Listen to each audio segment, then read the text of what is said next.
Bismillahirrahmanirrahim. Perkenalkan, nama saya Muhammad Reza Putro dengan NIM 230 607 110 048, Prodi Perpustakaan Sains dan Informasi, Fakultas Sains dan Teknologi. Tugas ini saya buat untuk memenuhi mata kuliah jaringan komputer. Pada materi yang ingin saya paparkan tentang jaringan komputer ini, yakni materi yang telah saya pelajari pada pertemuan pertama sampai pertemuan ke-7. Untuk pertemuan pertama, yaitu pengantar jaringan komputer, berisi sejarah jaringan komputer, di mana jaringan komputer mulai dikembangkan pada tahun 1960-an oleh DARPA. DARPA kepanjangan dari Defense Advanced Research Project Agency, yang merupakan lembaga di bawah Departemen Pertahanan Amerika Serikat. Fokus dengan proyek ARPANET dengan kepanjangan Advanced Research Projects Agency Network. DARPA ini berfokus dengan proyek ARPANET. Tujuannya adalah menciptakan jalur komunikasi yang terdesentralisasi.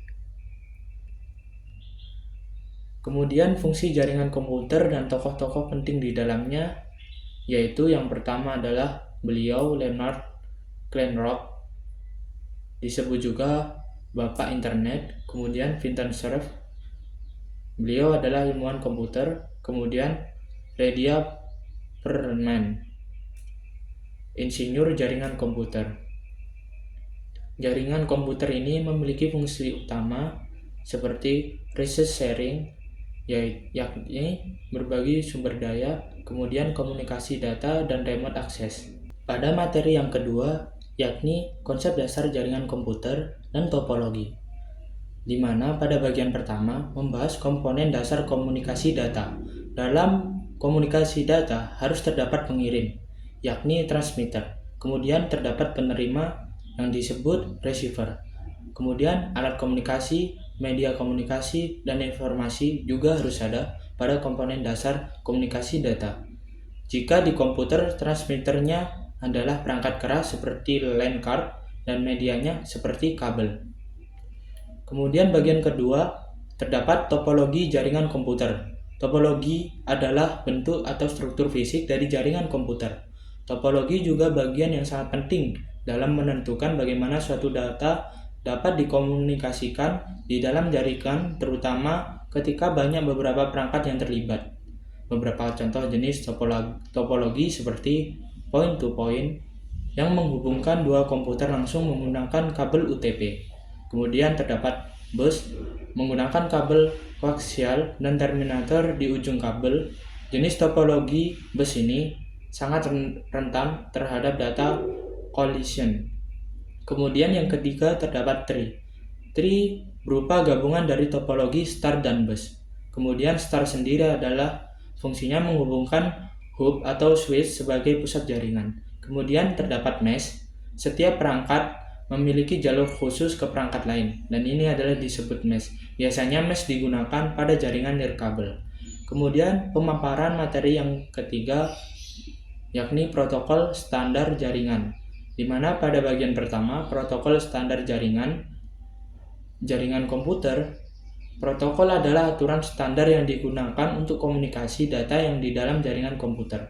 Protokol dapat memastikan bahwa perangkat dari berbagai perangkat dapat berkomunikasi antara perangkat satu dengan perangkat yang lainnya. Kemudian pada bagian kedua, yakni jenis-jenis protokol. Jenis-jenis protokol ada 3 diantaranya sebagai berikut. Yang pertama, TCP, yakni Transmission Control Protocol. TCP merupakan protokol yang menyediakan error connection sehingga lebih handal namun melambat. Kemudian yang kedua ada UDP. Kepanjangannya adalah User Datagram Protocol. Protokol ini cepat namun tidak menyediakan error connection. Protokol seperti ini cocok digunakan di streaming video. Kemudian ada ICMP, yaitu Internet Control Message. Digunakan untuk menguji jalur jaringan dan waktu respons. Kemudian ada materi keempat yakni OSI model TCP atau IP layer.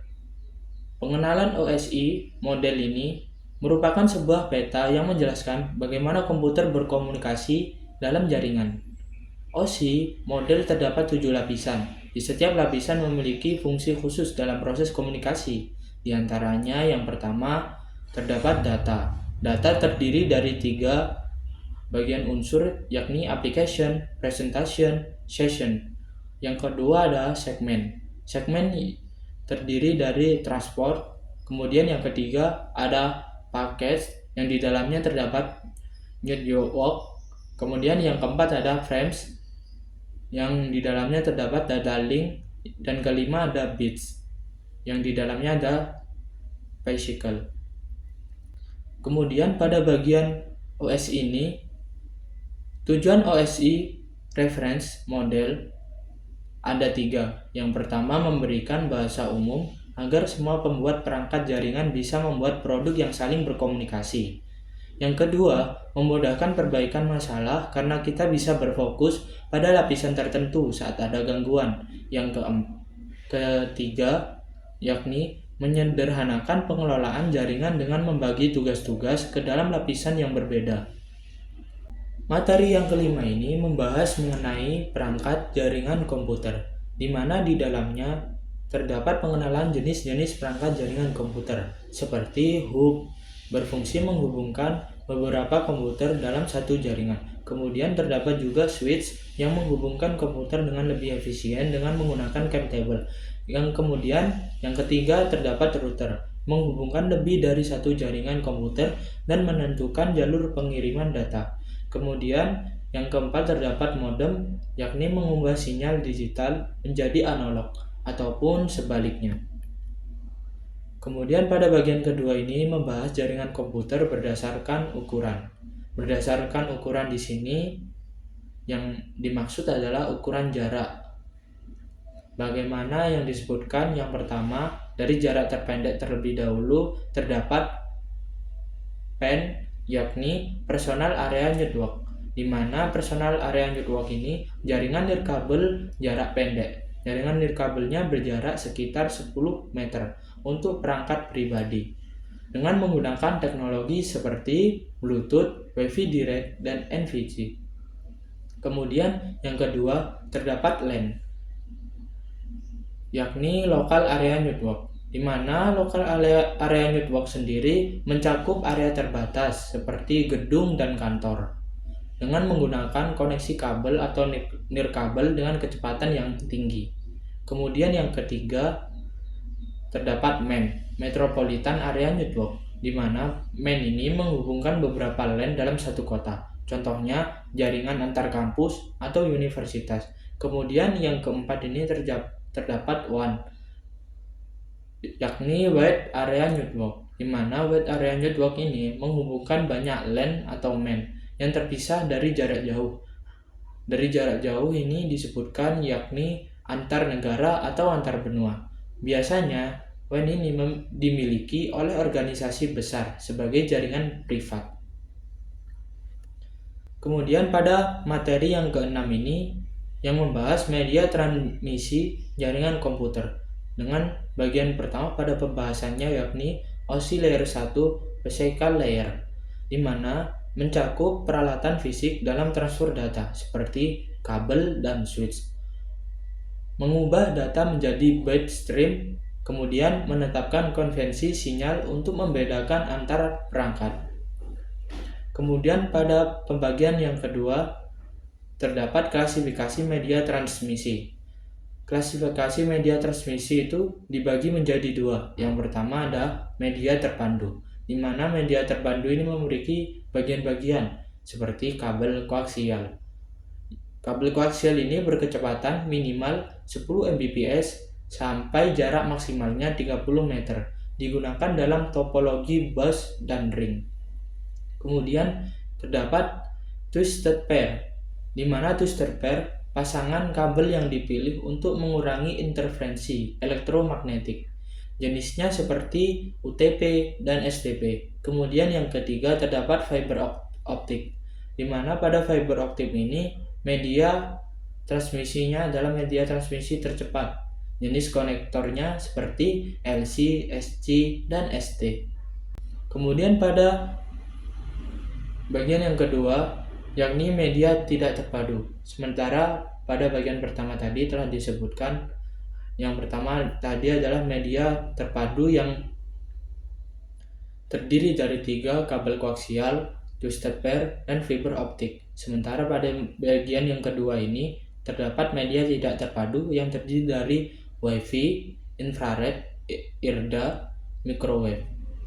Pada Wi-Fi sendiri, Wi-Fi menggunakan frekuensi 2,4 GHz dan 5 GHz. Wi-Fi sendiri termasuk bebas lisensi. Kemudian infrared atau IRDA dengan koneksi secara langsung. Kecepatan transfernya 2400 Mbps hingga 4 Mbps. Tidak cocok digunakan untuk transfer file besar. Pada microwave sendiri digunakan untuk komunikasi point to point di seluruh permukaan bumi. Di sini microwave juga digunakan sebagai radar, navigasi radio, dan astronomi radio. Kemudian, pada pemaparan materi ketujuh ini, yakni terminasi kabel UTP.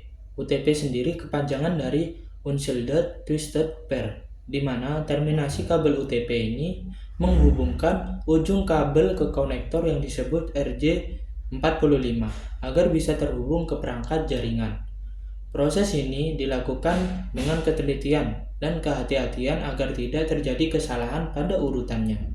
Kesalahan dapat mengakibatkan jaringan melambat, dan bahkan kesalahan juga mengakibatkan tidak berfungsinya sama sekali kabel UTP tersebut. Pada pemasangan kabel UTP ini diperlukan ketelitian dalam hal memasangnya, karena jika kita melakukan kesalahan, maka kabel tersebut tidak berfungsi ataupun tidak bekerja secara stabil. Jadi, alat dan bahan yang diperlukan, yang pertama adalah kabel UTP Cat5e atau Cat min 6 panjang kurang lebih 1 meter. Kemudian yang kedua konektor RJ45. Kemudian yang ketiga ada tang krimping. Kemudian yang keempat ada kabel tester, dan kemudian yang kelima ada gunting, cutter atau pemotong kabel. Di mana langkah pertama kita harus mempunyai alat-alat dan bahan tersebut. Kemudian yang kedua kita harus membuka kabel UTP secara hati-hati. Kabel UTP ini terlebih dahulu disiapkan dan dipotong dengan menggunakan pemotong kabel agar lebih efisien dan lebih baik dalam hal pemotongannya. Kemudian yang ketiga, aturlah atau susunlah kabel sesuai dengan ketentuan konfigurasi TIA atau EIA 568E dan TIA atau EIA 568B. Lakukanlah secara teliti dan berhati-hati agar sesuai. Mengurutkan kabel ini harus sesuai dengan ketentuan urutan tersebut, baik jenis track maupun jenis cross. Kemudian setelah semua itu dilakukan, kita akan memotong ujung kabel dengan tang krimping atau bantuan tang pemotong ujung kabel yang sudah tersusun dengan rapi. Fungsi pemotongan ujung kabel ini agar ketika dimasukkan ke dalam konektor RJ45, kabel itu selaras, masuknya itu sama. Potongan harus serasi, lurus, dan rapikan ujung kabel sehingga rata. Kemudian, masukkan kabel UTP yang telah tersusun rata dan serasi rapi tadi ke dalam konektor RJ45 dengan hati-hati dan teliti. Saat memasukkan ke konektor RJ45, pastikan pin pengait yang berada di bawah. Kemudian, setelah itu, jepit kabel yang sudah dimasukkan ke dalam konektor RJ45 dengan menggunakan tang krimping yang telah disediakan. pastikan kabel terjepit oleh tembaga konektor. Jangan sampai ada kabel yang tidak terjepit oleh tembaga konektor, karena itu mengakibatkan kabel tidak akan berfungsi dengan maksimal. Setelah selesai, ulangi 2-6 kali langkah-langkah tersebut pada jenis kabel yang lain. Jika langkah yang tadi kita menggunakan jenis track, maka langkah selanjutnya kita praktikkan kepada jenis cross.